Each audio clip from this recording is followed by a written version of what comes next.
सीताराम सीताराम सीताराम कहिए, जाहि विधि रखे राम ताहि विधि रहिए। सीताराम सीताराम सीताराम कहिए, जाहि विधि रखे राम ताहि विधि रहिए। मन में हो राम नाम, राम सेवा हाथ में, तू अकेला नहीं प्यारे, राम तेरे साथ में। मन में हो राम नाम, राम सेवा हाथ में, तू अकेला नहीं प्यारे, राम तेरे साथ में। नमस्कार, सिंप्लिसिटी विद रश्मि में आज रश्मि के साथ आपका बहुत बहुत स्वागत है। आज का मेरा टॉपिक वक्त पे है। जी हाँ, वक्त बहुत कीमती चीज़ होती है। कुछ लोग अपना सारा समय आलस में बिता देते हैं और बोलते हैं मेरा तो वक्त ही अच्छा नहीं चल रहा। किस समय कौन सा काम करना है ये उन्हें पता नहीं होता है।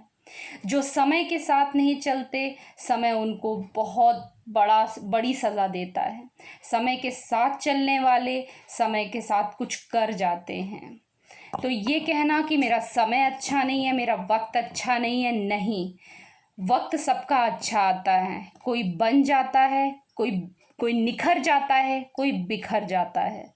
आंखें बंद करके सोचिए, कभी आपका भी समय अच्छा आया था, आप भी अच्छे से थे, समय अच्छा आया था ना। सबके पास अच्छा समय आता है। उस समय पर आप उस समय को कैसे इस्तेमाल करते हैं ये आप पर निर्भर करता है। उस समय को आपने यूज़ करके आप कहाँ तक पहुँच गए ये आप पर निर्भर करता है। आपके साथ के लोग कहाँ पड़े हुए हैं ये उनके कर्मों पर निर्भर करता है। वक्त और कर्म का आपस में बहुत बड़ा तालमेल होता है। वक्त दिखाई नहीं देता, लेकिन वक्त बहुत कुछ दिखा जाता है। तो वक्त कहते हैं ना, कुछ लोग कहते हैं हम बुढ़ापे में पूजा करेंगे, बुढ़ापे में धाम जाएंगे। अरे मूर्ख व्यक्ति, ये तो बताओ कि कैसे जाओगे, कैसे पूजा करोगे। जब आप खुद अधीर होगे तो आप कैसे धाम जाओगे, कैसे पूजन करोगे। वक्त की कीमत करो। इसी वक्त में हमें सब कुछ करना है। इसी वक्त में बहुत से लोग बहुत कुछ कर ले जाते हैं और कुछ लोग कुछ नहीं कर पाते। तो ये उनके कर्मों का फल होता है। क्यों ऐसा होता है कि एक ही कक्षा में बहुत सारे बच्चे होते हैं, लेकिन बड़े होने के बाद कोई पान वाला, कोई प्लम्बर, कोई मिस्त्री, कोई अधिकारी, कोई कुछ नहीं करता है। क्यों? क्योंकि उसी टीचर ने पढ़ाया, उसी स्कूल से पढ़े, लेकिन हमने वक्त को नहीं समझा। वक्त को ना समझना सबसे बड़ी नाइंसाफ़ी होती है। वक्त बहुत निष्ठुर होता है। वक्त को आपके रिक्वेस्ट से, आपके बेचारेपन से कोई लेना देना नहीं है। अगर आपने वक्त पर उस काम को नहीं किया है तो वक्त आपको ज़रूर पनिशमेंट देगा, और वक्त का पनिशमेंट बहुत बड़ा, बिना शोर के वो आपको तमाचा मार के जाएगा। तो वक्त बहुत निष्ठुर होता है। जो वक्त की कदर करते हैं, भगवान भी उनकी कदर करते हैं। एक बार एक राजा ने पूछा कि क्यों ऐसा हुआ कि मैं जिस योग में पैदा हुआ, उस योग में तो बहुत सारे बच्चे पैदा हुए होंगे, फिर भी मैं राजा बना, बाकी और कोई नहीं बना। तो उनके मंत्रियों ने कहा कि ऐसा है, एक बुद्धिमान मंत्री था, उसने कहा कि आप ऐसा है कि थोड़े पहाड़ियों पे जाइए, तो वहाँ पर एक ऋषि मुनि होंगे, वो आपको बताएंगे। राजा गए, वहाँ एक ऋषि मुनि थे, उनसे पूछा तो देखा वो अंगारे खा रहे थे। राजा को बड़ा आश्चर्य हुआ कि भैया ये कैसे कर रहे हैं। तो उन्होंने, ऋषि मुनि ने कहा कि ये कैसा बेवकूफ़ी भरा सवाल है, आगे जाओ, एक और ऋषि मुनि है, उनसे मिलो। वहाँ गया तो वो ऋषि मुनि अपना मांस नोच के खा रहे थे। राजा को बड़ा अजीब लगा, लेकिन राजा को अपने प्रश्न का उत्तर जाना था। तो उन्होंने कहा कि ऐसा क्यों हुआ कि इस युग में मैं राजा बना और कोई राजा नहीं बना, और लोगों ने मतलब क्यों नहीं राजा बने।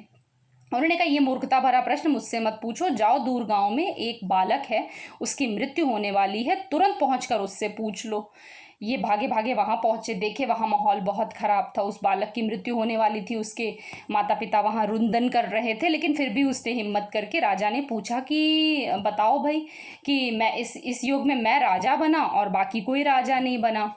तो उन्होंने कहा कि ऐसा है कि हाँ, आप जिससे जिससे भी मिलकर आए, हम 4 भाई थे। पिछले जन्म में हम चारों भाई एक जंगल में फंस गए और वहाँ पे हमने किसी ढंग से कुछ खाने पीने का इंतज़ाम किया, और हम खाने ही बैठ रहे थे कि जब वो आप जिनके पास गए ना, अंगारे वाले, तो उनसे जब उस व्यक्ति ने भोजन मांगा, एक भूखे व्यक्ति ने, तो उन्होंने कहा अच्छा मैं भूखा हूँ, मैं खुद खाऊँ कि तुम्हें दे दूँ, मैं अंगारे खा लूँ। तो वो अंगारे खा रहे हैं इस समय। और दूसरे वाले ने कहा अच्छा ठीक है, मैं भूखा हूँ, मैं तुम्हें भोजन दे दूँ और मैं खुद के अपने मांस को नोच के खाऊं। आदमी जैसे क्रोध में बोल देता है। तो वो आज अपने मांस नोच के खा रहे हैं और मैं, जो ये मेरी स्थिति देख रहे हो, मैंने कहा था अच्छा तुम्हें रोटी दे दूँ, मैं भूखा मरूँ, तो देखो मैं मर रहा हूँ आज। बस हम चारों भाइयों में आप सबसे छोटे थे और आपने अपने रोटी को तुरंत दे दिया उस भूखे व्यक्ति को, आप राजा बन गए। तो बस ऐसे ही वक्त और कर्म का तालमेल होता है। उसी वक्त में बहुत सारे लोग कर्म करते हैं, जो उस समय का सदुपयोग कर ले जाते हैं वो कुछ कर ले जाते हैं, और जो नहीं कर पाते हैं वो सिर्फ दूसरों को उलाहना देते रह जाते हैं या वक्त को कोसते रह जाते हैं। वक्त को कोसने से कुछ नहीं होता। क्यों? क्योंकि वक्त की तो किसी की सुननी ही नहीं है ना। आप वक्त धीरे चलता है, टिक टिक टिक घड़ी का समय चलता है, लेकिन वो हमेशा आपसे आगे रहता है। आप जो समय अपना सेट करते हैं वो आपसे आगे निकल जाता है। तो वक्त की कीमत करिए, अभी भी समय है। हमें वक्त की कीमत करना है, क्योंकि वक्त रेत की तरह है, हम जितना कस के बांधेंगे वो फिसलता जाएगा। तो बिल्कुल वक्त की कदर करिए। ये वक्त हमें सिखा रहा है कि हम घर पे रहें।